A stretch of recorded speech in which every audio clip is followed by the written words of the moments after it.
मसीह यीशु के नाम में आप सबको बहुत बहुत सलाम।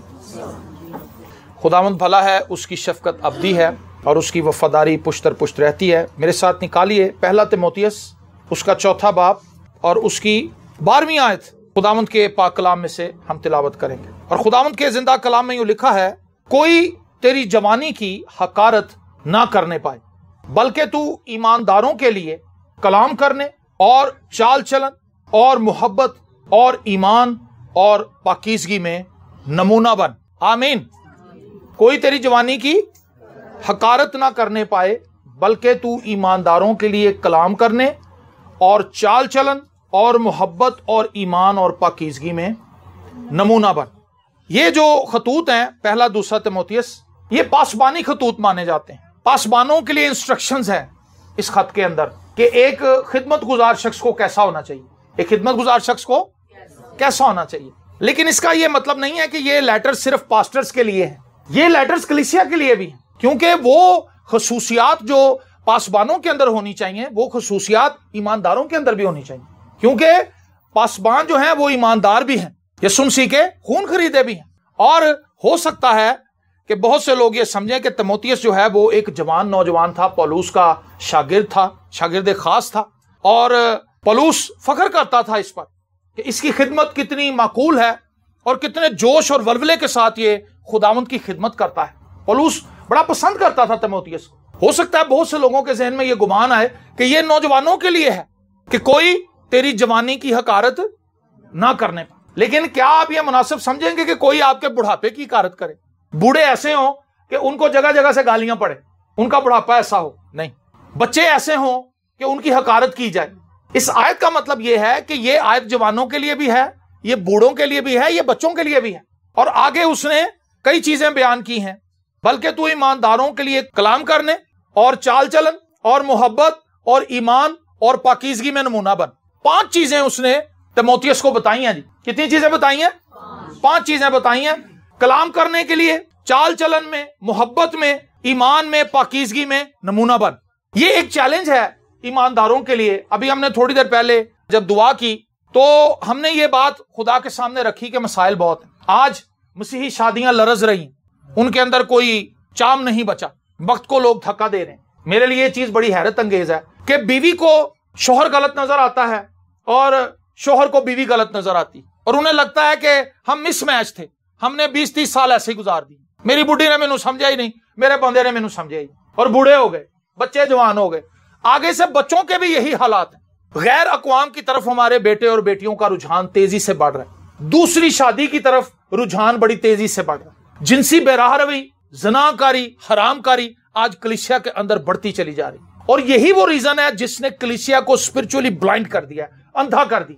लोगों के अंदर अब अपनी अंदर की गैरत बाकी ही नहीं बची, ज़मीर सो चुके हैं। कोई चीज हमें बॉदर नहीं करती, कोई चीज हमें परेशान नहीं करती, कोई चीज हमारी आंखों में आंसू नहीं लेके आती कि हम खुदा के हुज़ूर झुकें और चिल्लाएं और मातम करें और दुआ करें कि खुदावंद हम किस सिमत को जा रहे हैं, हम किस तरफ बढ़ रहे हैं। मेरी जिंदगी में पाकीज़गी नहीं है, मेरी जिंदगी में कोई ऐसी बात ही नहीं कि मैं दूसरों के लिए नमूना बन सकूं, मेरी जिंदगी में कोई ऐसी बात ही नहीं कि मैं दूसरों को गवाही दे सकूं, मैं कलाम सुना सकूं। मेरी जिंदगी के अंदर पाकीज़गी नहीं है, मेरी जिंदगी के अंदर मोहब्बत नहीं है, मेरी जिंदगी के अंदर ईमान नहीं है। हम इन चीजों के लिए खुदा के हुज़ूर नहीं चिल्लाते, हम इन चीजों के लिए खुदा के हुज़ूर नहीं रोते।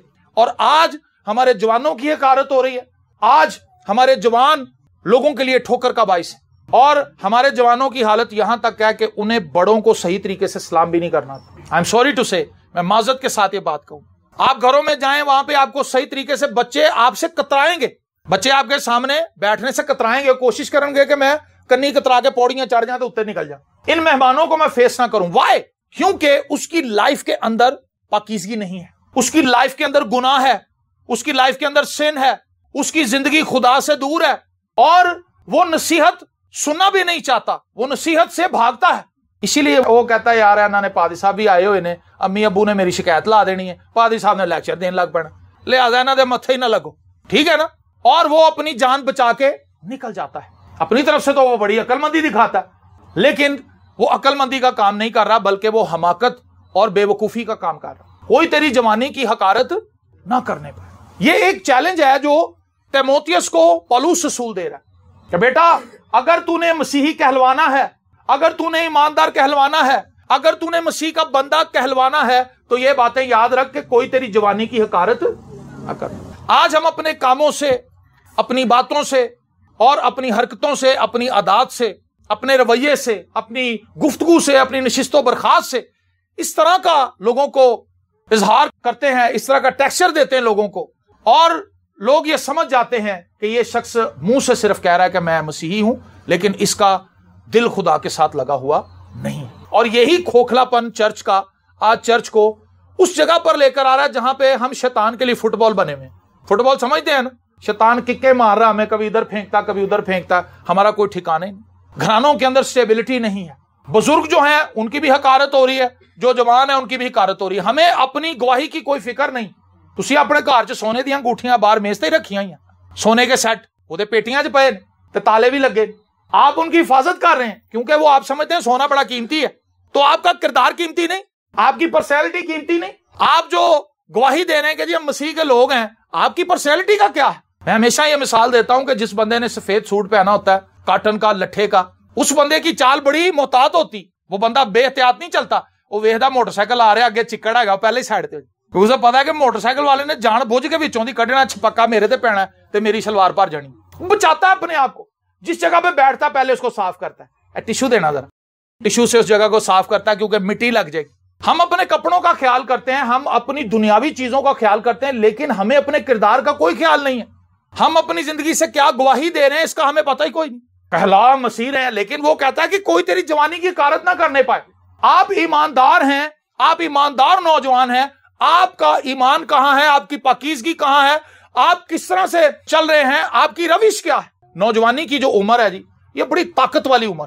इसके अंदर अगर किसी शख्स के अंदर अकल हो, हिकमत हो, दानाई हो, तो वो खुदा के लिए बड़ा काम कर सकता है। दाऊद के ताल्लुक से लिखा है कि जब वो साउल के महल में पहुंचाया गया, उसे तलवार चलानी भी आती, उसे तलवार चलानी भी आती थी, जंगजू मर्द था, साज बजाने में भी उस्ताद था, फहम वाला था, हिकमत वाला था, बाअदब था, ताबेदार था। उसके अंदर बेशुमार सलाहियतें मौजूद थी, क्योंकि जब उसको बुलाया गया तो जो उसका इंट्रोडक्शन दिया गया साउल बादशाह को, उसमें सारी बातें बताई गई कि जी वो तलवार चलाने में माहिर है, साहब तमीज है, साज बजाने में उस्ताद है, और उम्र उसकी 16-17 साल। कैसे ये मुमकिन है कि एक 16-17 साल का नौजवान इतनी सारी क्वालिटीज अपने अंदर रखता हो? वो खुदावंद के साथ रफाकत में चलता था, और लिखा है कि वो तेरे हाथों को जंग करना सिखाता है। आप अगर खुदा के हाथ में हैं तो खुदा आपको शेप अप करेगा, खुदा आपको बनाएगा, आप खुदा के जलाल का बर्तन बन जाएंगे, आप एक ऐसा टूल बन जाएंगे जो खुदा के जलाल के लिए इस्तेमाल हो सके। लेकिन अगर आप खुदा के हाथ में नहीं है तो आप नकमी हरकतें करेंगे। हम ऐसी हरकतें करेंगे जिससे खुदा के नाम को जलाल नहीं मिलता, बल्कि खुदा के नाम की तकीर होती है। इसीलिए तीमुथियुस को ये इंस्ट्रक्शंस दी हैं पौलुस ने कि कोई तेरी जवानी की हकारत ना करे। आज खिदमत गुजार लोगों की लाइफ के अंदर पाकीज़गी नहीं। बेशुमार ऐसे नाम निहाद खादमीन जो लोगों के घरों के अंदर घुसे हुए हैं, उनकी बेटियों को लेकर भाग जाते, उनकी बेटियों को लेकर भाग जाते। और फिर होता क्या है, जिस बाप की बेटी भाग गई वो कभी किसी पादरी को वड़न देगा। हमारे यहाँ पे वो मुहावरा है कि एक मछली जो है सारे तालाब को गंदा करती है। वो पादरी जो, एक पादरी तो नहीं उसको कह सकते, क्या पासबान खुदा के खादम ऐसी हरकतें करते? आप उनको खादम ना कहे, वो नौसरबाज लोग हैं, वो दुनियादार लोग हैं, वो भेड़िए हैं जो चरवाहे की सूरत में आकर लोगों को गुमराह कर रहे हैं। असल में उनका मकसद फाड़ना है, तबाह करना है और खुदा के काम को डैमेज करना है। मैंने अपने मुंह से ऐसे लोगों से अल्फाज सुनने का, जी आइंदा के बाद कोई पादरी साढ़े घर बढ़िया तो वो बचेगा नहीं, किसी पादरी को ना सदना, क्योंकि उसने सब खादमों को ब्लैक लिस्ट करवा दिया अपनी एक घटिया हरकत की वजह से। तो पासबान के लिए जरूरी है कि वो करैक्टर के एतबार से बहुत ऊपर का बंदा हो, उसको गुफ्तगू करनी आती हो, हलीम हो, आजिज हो, मोहब्बत करने वाला हो, कलीसिया के लिए फिक्रमंद रहे, दुआ करने वाला हो कलीसिया के लिए, कलीसिया को अच्छा नमूना अपनी जिंदगी से दे सके। और अगर वो ऐसा नहीं कर सकता तो फिर वो एक नाकाम खादिम है, वो एक नाकाम पासबान है। और आज हम अपने इर्द गिर्द देखते हैं, हमें बेशुमार ऐसे नाकाम लोग नजर आते हैं, वो अच्छा नमूना नहीं दे पाए अपनी कलीसिया को। और कलीसिया को एक डबल स्टैंडर्ड दिया उन्होंने। कलीसिया को क्या दिया जी? Double standard. डबल स्टैंडर्ड क्या है? कलाम बहुत ही अच्छा सुनाया, और जब स्टेज से नीचे उतरे तो उनका रवैया टोटल बदल गया। कलीसिया ने क्या सीखा पादरी से? अच्छियां अच्छियां गल्लां करो ते अपनी मर्जी ना जिंदगी गुजारो। पासबान आज कलीसिया को रियाकारी सिखा रहे हैं, कोई तेरी जवानी की हकारत ना करने पाए। पासबान अगर कलीसिया को रियाकारी सिखाएगा तो कलीसिया तो रियाकारी में बड़ी तरक्की करेगी तेजी से। आज कलीसियाओं के अंदर जो सूरत हाल है उसकी आउटपुट हम देख रहे हैं, जो कुछ हम बोल रहे हैं उसकी आउटपुट हमें नजर आ रही। नौजवानों का ध्यान इश्क की तरफ लग चुका है, इस कदर ज्यादा लग चुका है कि उन्हें कुछ और समझ ही नहीं आती। वो इश्क के मरीज और इश्क के बीमार हैं। और एक बीमार शख्स का जहन नहीं चलता बीमार शख्स का जहन, उसका जहन बंद होता है, उसके जहन पे सुस्ती छाई रहती, उसको कुछ समझ नहीं आता, उसको कुछ सुझाई नहीं देता, उसकी अकल बंद हो जाती है। और शैतान के लिए एक बड़ा ही खूबसूरत मौका होता है। शैतान कहता लो जी हुण इश्क के मामले च झगड़ा गया, हुण मैं इन्हू इस्तेमाल करांगा, हुण ए मेरे जलाल दा बर्तन बन गया, अब इसको मैं इस्तेमाल करूं। एक शख्स को कितने को इश्क हो सकते हैं? हाँ जी, इश्क की डेफिनेशन तो पता ही नहीं है लोगों को। यहां पे 6-6 7-7 इश्क हुए पड़े। 3 बजे ਉਹਦੇ ਨਾਲ ਗੱਲ ਹੋ ਰਹੀ, 4 बजे ਉਹਦੇ ਨਾਲ ਗੱਲ हो रही, 5 बजे ਉਹਦੇ ਨਾਲ ਗੱਲ हो रही, 6 बजे ਉਹਨੂੰ मैसेज हो रहा, 7 बजे ਉਹਦੇ ਨਾਲ चैटिंग हो रही। ये इश्क नहीं है, ये तबाही है। आप अपनी जिंदगी को तबाह कर रहे हैं। मेरी नजर में इश्क की फिलॉसफी ये है, इश्क आपको तामीर करता है, इश्क आपको बनाता है, इश्क आपको बिल्ड करता है, वो आपके किरदार की तामीर करता है, वो आपको शेप अप करता है। इत्थे दे बच्चे फेल हो जाते, मैं तेरे नाल गल ना कीती ते मैं ते मर जाना, ते बीए दा पेपर है सवेरे कर लै भी गल, कुड़ी भी फेल ते आप भी फेल। ये इश्क हो रहा है। कोई तेरी जवानी की हकारत ना करने पाए। गैर मज़हब के लड़कों के साथ, लड़कियों के साथ फेसबुक पे चैटिंग, व्हाट्सएप पर मैसेज, और आहिस्ता आहिस्ता आहिस्ता अंदर ही अंदर पता नहीं होता क्या खिचड़ी पक रही। और थोड़े दिनों को पता चलता है जी कुड़ी है ही नहीं, मुंडा है ही नहीं।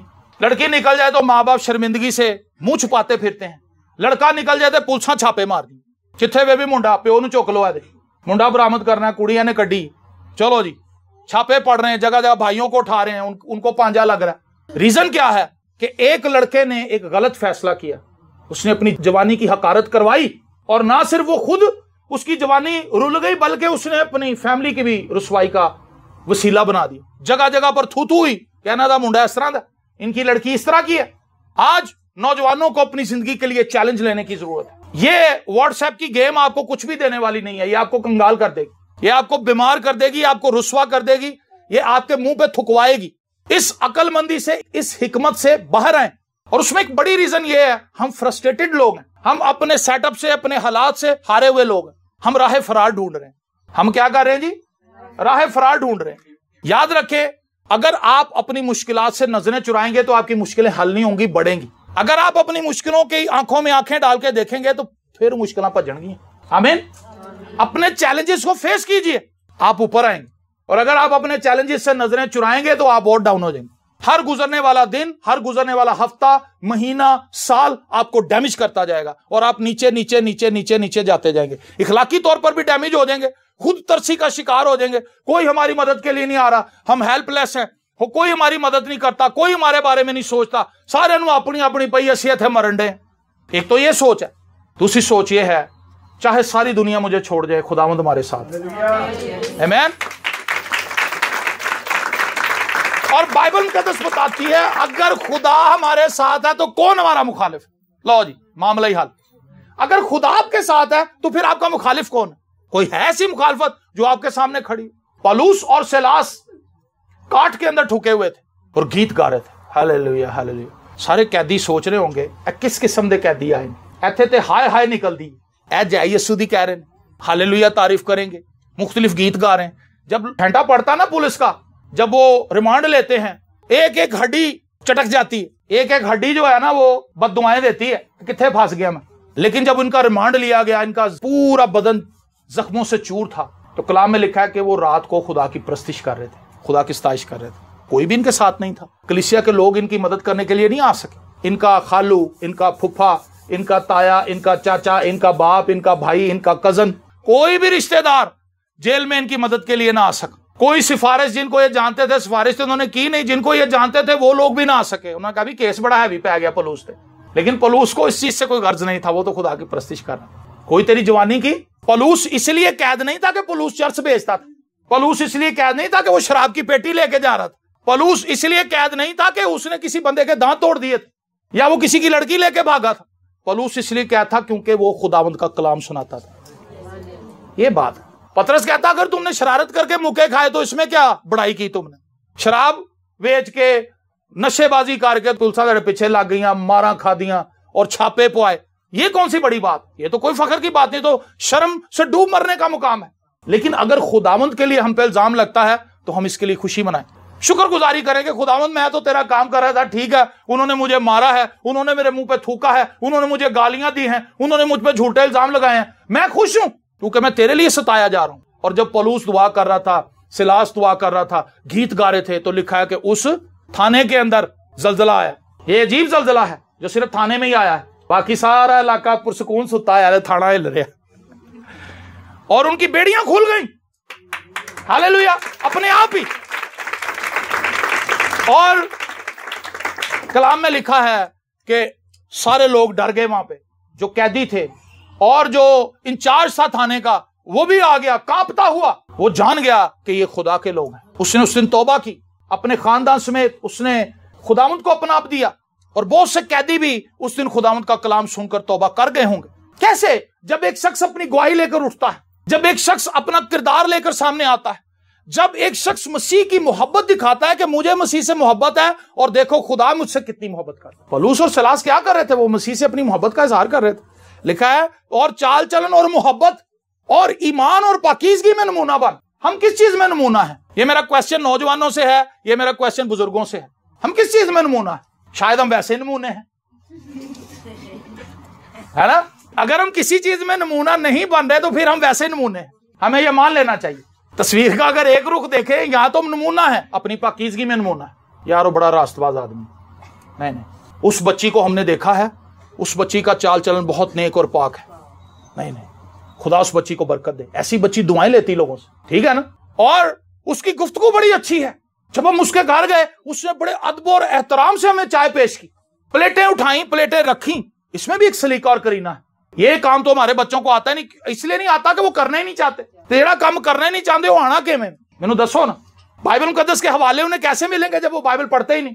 मैं पहले भी दसिया, पानी ना भरिया या प्लेटा लैन, प्लेटा रखिया, परोने ने चुकिया तो पानी और जा पिया सा। प्लेटें सुखा के रखते हैं मेहमानों के आगे, और फिर मेहमान टिशू लाभदा फिरदा या सुखावा में, क्योंकि वो गीली ही प्लेटें रख गई उसके आगे। पिरचों के अंदर पानी, कप के अंदर पानी। ये सलीके की बात है। नमूना बन।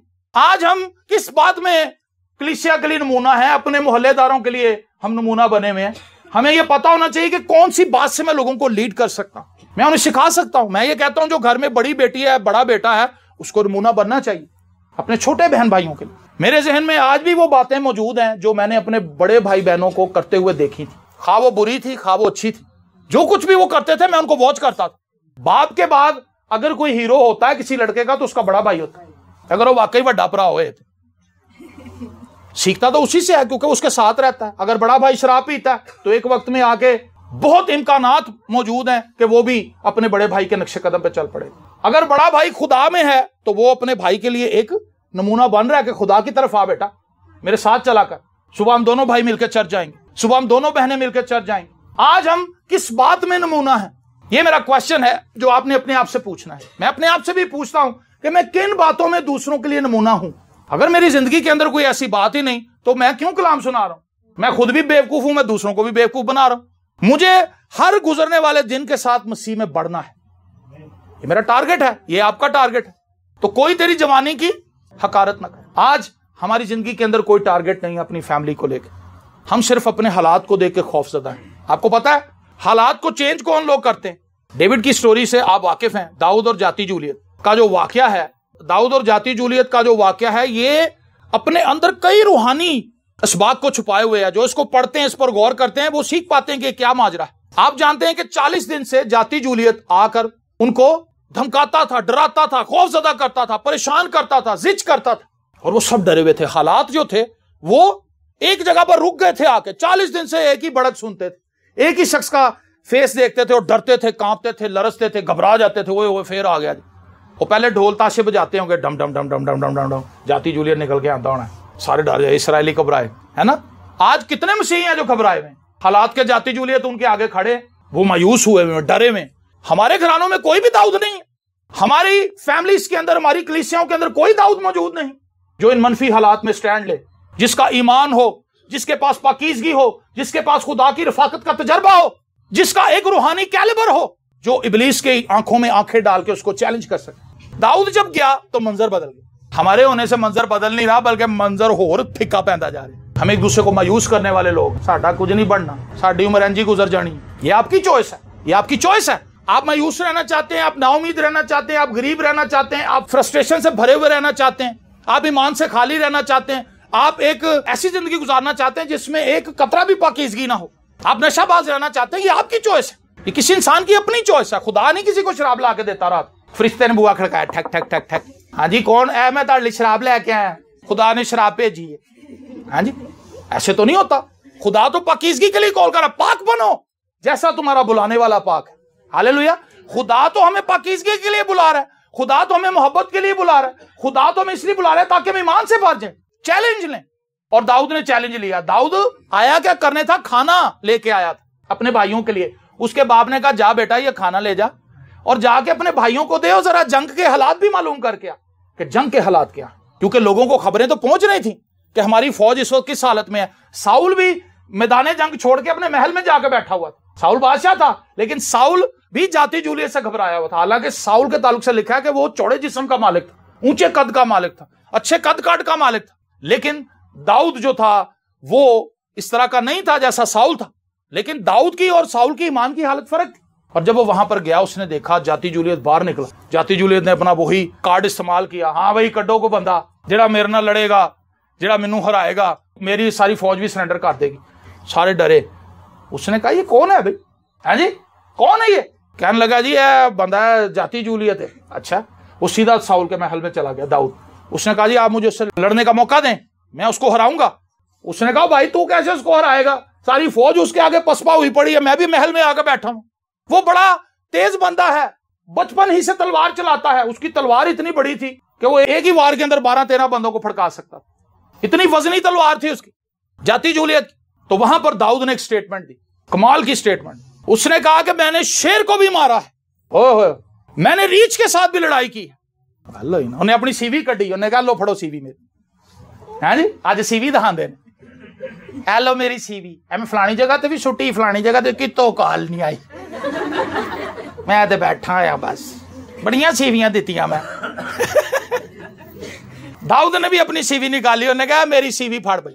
साउल को, साउल बादशाह, वक्त का बादशाह, उसने कहा ये देखे मेरी सीवी, मैंने शेर को भी मारा हुआ है, मैंने रीछ को भी मारा। अगर कोई जानवर, अगर कोई दरिंदा, अगर कोई शेर मेरी भेड़ को उठा के लेके जाता था, मैं उसके पीछे भागता था। इमेजिन करें, अगर आप किसी शिकारी से उसका शिकार छीन लेना तो उसका मुकाबला करना आसान नहीं होता।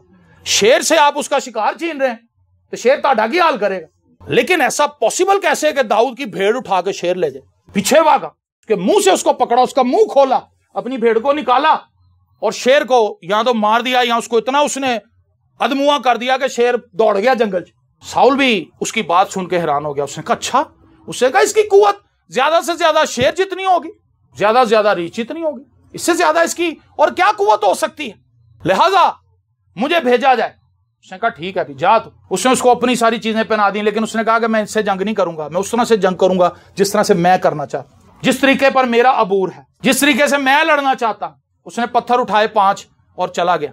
और जब गया, जब वो सामने आया तो दाऊद और जाति जूलियत में एक मुकालमा होता है। वो मुकालमा शायद दुनिया की जंगों का सबसे बड़ा मुकालमा है। जब दो फौजें आमने सामने आती हैं, वो एक दूसरे को ललकारती हैं, वो एक दूसरे को डराती धमकाती हैं। जब पहलवान सामने आते हैं, जब बॉक्सर सामने आते हैं, जब फाइटर सामने आते हैं, वो एक दूसरे को ललकारते हैं, बड़े बड़े जुमले कहते हैं। जाति जूलियत ने भी ललकारा, दाऊद ने उसकी बात सुनी, लेकिन दाऊद ने उसे कहा कि तू भाला और बर्छी लेके आया, लेकिन मैं जिंदा खुदा के नाम से आया। आमीन। कोई तेरी जवानी की हकारत ना करने पाए।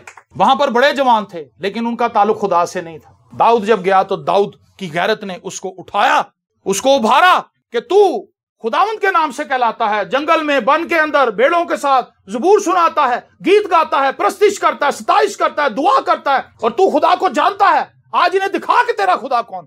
आमीन। और फिर एक ही शॉट, हाँ जी, एक ही शॉट एंज गई। उसके अंदर इतनी पावर, रेनहार्ड बॉन्की कहता कहां से आई? उसने कहा आज की गोली से ज्यादा तेज था वो पत्थर। जब उसकी फलाखन से निकला, उसकी रफ्तार इतनी तेज थी कि वो जाति जूलियत का सर फाड़ के निकल गया था, और एक ही शॉट ने जाति जूलियत को जमीन पर गिरा दिया। और फिर हालात बदल गए। वो इसराइली फौजें जो डरी पड़ी थी वो एकदम से उठ के खड़ी हो गई। उन्होंने कहा साडा दे मुंडा ले बैठा, उन्होंने निकलो भाई बाहर। और जब वो निकले तो फिर फिलिस्ती भागे। फिलिस्तीनियों को अपनी जान बचाना मुश्किल, क्योंकि उनका सूरमा गिर गया था। मेरे अजीज बहनों और भाइयों, क्या हम डेविड की तरह अपने घर के लिए गैरत नहीं रख सकते? खुदावंद ये गुरबत का जाति जूलियत है, या कौन है? मैं इन्हू छड़ांगा नहीं, मैं इन्हू किक आउट करके ही छड़ना। ये लड़ाई का जाति जूलियत हमारे घर में क्या कर रहा है, हम इसको निकालेंगे। लेकिन हम तो पसपा हुए पड़े, ऐदा मुकाबला किन्ने करना है? गुरबत अगे कौन खलोएगा? नहीं, असी कर्जे च ही रहना है, असी गरीब ही हाँ, असी इंज ही रहना। एक दूसरे को बताते हैं नहीं तू ना गल करी, तू चुप ही रह। वक्त को धक्का दे रहे हैं, लेकिन खुदा के पास नहीं जा रहे। इन सारी मुश्किलात का हल किसके पास है? खुदा के पास। तो क्यों नहीं जा रहे हम उसके पास? क्यों नहीं हम स्टैंड लेते कि खुदावंद मैं अपनी जिंदगी के इन हालात से तंग आ चुका हूं, इनको बदल। हन्ना तंग आ चुकी थी, उसने खुदा के जोर दुआ की, खुदा ने उसकी जिंदगी बदल दी। बेऔलाद थी, खुदा ने उसको औलाद दे दी। बाइबल मुकद्दस भरी पड़ी ऐसे वाकयात से। तो मैं आपको कहना चाहता हूं, अगर आप नौजवान हैं, आप बुजुर्ग हैं, आप कोई भी हैं, कोई आपकी पर्सनैलिटी की हकारत ना करे, बल्कि लोग आपकी तारीफ करें।